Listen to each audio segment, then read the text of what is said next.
Bonjour, donc voici encore une correction d'exercice, donc l'exercice graphique voyage. Donc le fichier est ouvert, on vous demande de rajouter les formules qui manquent. Donc encore une fois, pour revenir sur une petite solution rapide, je sélectionne les chiffres, je sélectionne ici une colonne vide et une ligne vide et je clique sur la somme pour avoir toutes les sommes en une fois. Donc on me demande ici de renommer la feuille 2 pour pouvoir mettre les graphiques dessus. Donc voilà, je reviens sur la feuille voyage. Là, on me demande l'évolution des voyages à Rio. Donc il dit évolution, on dit courbe. Donc je vais prendre ici donc les voyages à Rio avec les mois, je ne prends pas les totaux.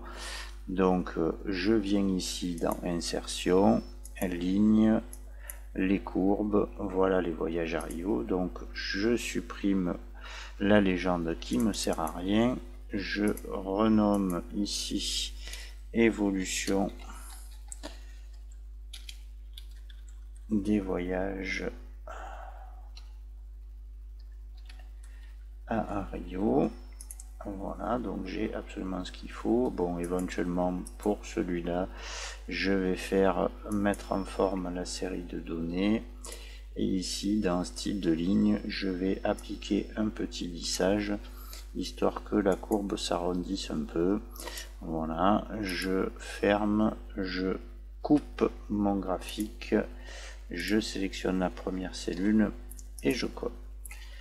Je reviens sur voyage donc pour faire la deuxième question.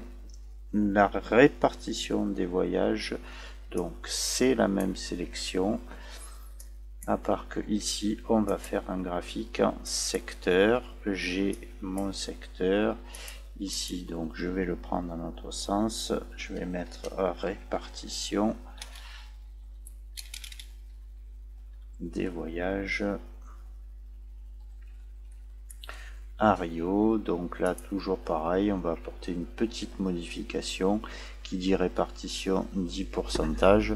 Qui dit pourcentage, je viens dans l'onglet création et j'opte pour la disposition qui s'appelle mise en forme 1, comme ça j'ai directement les informations. Donc je les décale un peu, pardon, hop, juin et juillet, je vais faire ce que j'ai fait sans faire exprès.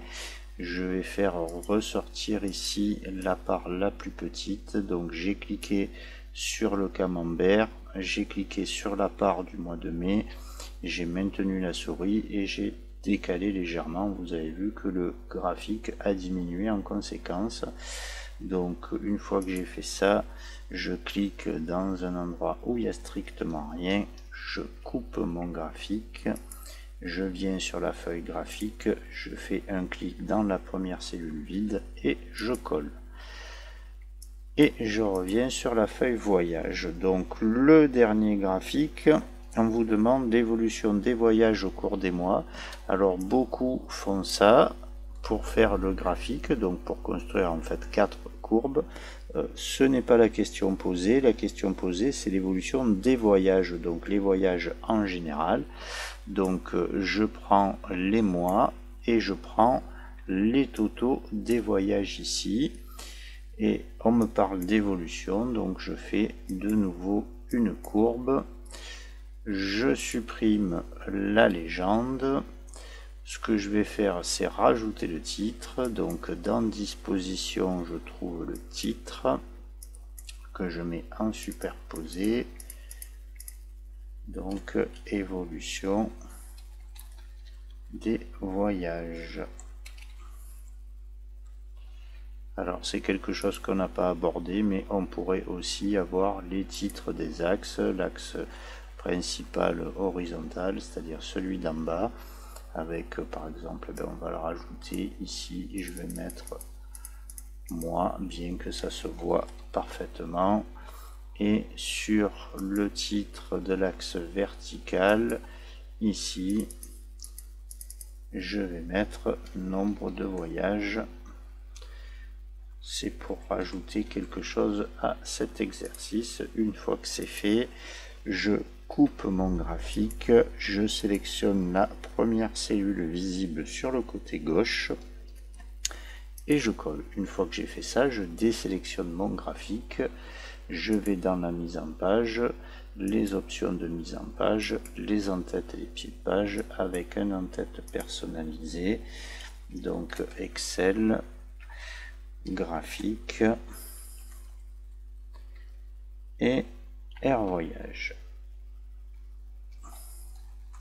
Je fais toujours, après avoir validé le OK, un petit aperçu.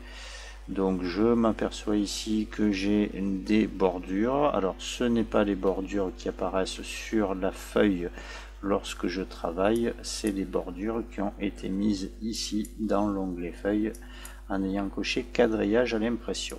Voilà, je valide. Ah, j'ai oublié de centrer verticalement ou horizontalement. Voilà, c'est fait. Donc toujours pareil, vertical ça marche, horizontal ça ne fonctionne pas. J'ai fini mon exercice, je reviens éventuellement vous enregistrer et on va pouvoir passer à la vidéo suivante. Je vous remercie et à bientôt.